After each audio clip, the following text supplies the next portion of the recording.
भगवान श्री रमन महर्षि के अनुसार आत्मा का स्वरूप क्या है? आत्मा शब्द का वे प्रयोग सबसे अधिक करा करते थे। इसकी व्याख्या करते हुए उन्होंने कहा कि सच्चा आत्मा या सच्चा अहम साधारणतया होने वाले अनुभवों से विपरीत है। यह व्यक्तित्व की अनुभूति नहीं है, बल्कि अवैयक्तिक तथा सबको अपने भीतर समाविष्ट करने वाली चेतना है। इसे वैयक्तिक जीव समझ लेने की गलती नहीं करनी चाहिए, क्योंकि वह तो वस्तुतः है ही नहीं, केवल मन की भ्रांत धारणा मात्र है, जो सत्य स्वरूप आत्मा के अनुभव को ढक देती है। वे कहते कि सच्चा आत्मा हमेशा विद्यमान है एवं सदैव अनुभव गोचर है, किंतु वे इस बात पर बल देते कि सच्चे आत्मा का वह जैसा है वैसा अनुभव तभी किया जा सकता है जब मन की मर्यादित वृत्तियों का पूर्णतया निरोध हो। स्थायी अविच्छिन्न आत्म अनुभूति आत्म साक्षात्कार नाम से जानी जाती है। सच्चिदानंद का प्रयोग संस्कृत शब्द का अर्थ है सत्ता, चैतन्य और आनंद। श्री रमन महर्षि का यह उपदेश है कि आत्मा शुद्ध सत्ता है, जो आत्मलक्ष्मी मैं हूँ के रूप में अनुभव गोचर है, और जो मैं यह हूँ और मैं वह हूँ इस प्रकार के भावों से सर्वथा रहित है। आत्मा में दृष्टा दृश्य नहीं है, केवल होने की सभानता है।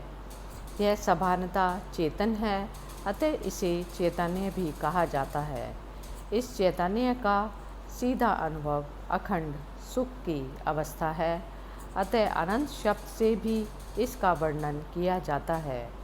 सच्चित और आनंद ये तीन पहलू एक पूर्ण वस्तु के रूप में अनुभव गोचर होते हैं, इसलिए ये आत्मा के गुण नहीं हैं। द्रवत्व, पारदर्शिता तथा प्रवाहिता जल के अविभाज्य धर्म हैं। ऐसे ये तीन आत्मा के अविभाज्य धर्म हैं। ईश्वर के बारे में श्री रमन महर्षि मानते थे कि आत्मा की शक्ति विश्व को धारण करती है। ईश्वरवादी साधारणतः यह शक्ति ईश्वर की है ऐसा मानते हैं। वे भी अक्सर आत्मा के पर्याय के रूप में ईश्वर शब्द का प्रयोग करते थे। इसी तरह वे ब्रह्म परम पुरुष तथा हिंदुओं के ईश्वरवाची शिव का भी प्रयोग करते थे। श्री रमन के मत में ईश्वर कोई व्यक्ति नहीं है, बल्कि वह निराकार सत्ता है जो विश्व का अधिष्ठान है। ईश्वर विश्व का सृष्टा नहीं है, विश्व उसकी अभिन्न सहज शक्ति का प्रकटीकरण है। वह विश्व से भिन्न नहीं है, फिर भी विश्व के दिखने या ना दिखने से वह प्रभावित नहीं होता। हृदय के बारे में श्री रमन महर्षि आत्मा की बात करते समय प्रायः संस्कृत के हृदयम शब्द का प्रयोग करते थे। यह हृदयम इन दो शब्दों से निष्पन्न हुआ है, जिसका अर्थ आत्मा का स्थान होता है। इस शब्द के प्रयोग से वे आत्मा किसी स्थान विशेष में रहता है ऐसा सूचित नहीं करना चाहते थे, बल्कि यह कहना चाहते थे कि वह आत्मा मूल है, जिसमें से ये सारे दृश्य पदार्थ प्रकट होते हैं। ज्ञान आत्म अनुभव को ज्ञान भी कहा जाता है, लेकिन इसका यह अर्थ नहीं कि किसी व्यक्ति को आत्मा का ज्ञान होता है, क्योंकि आत्मा अनुभव की स्थिति में कोई जानने वाला होता ही नहीं, तथा आत्मा से भिन्न कोई ज्ञेय वस्तु भी नहीं होती। सच्चा ज्ञान अनुभव का विषय नहीं है, ना ही वह ज्ञाता से भिन्न कोई अवस्था है।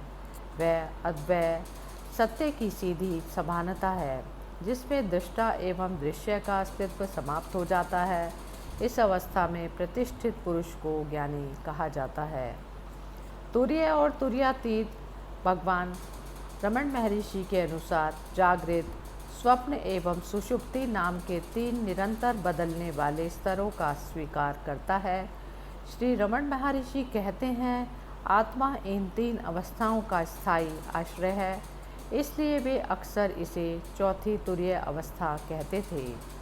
प्रसंगवशात यह स्पष्ट करने के लिए कि वस्तुतः आत्मा की तीन नहीं बल्कि एक ही सच्ची अवस्था है, वे तुर्यातीत चौथी से पर शब्द का भी प्रयोग करते थे।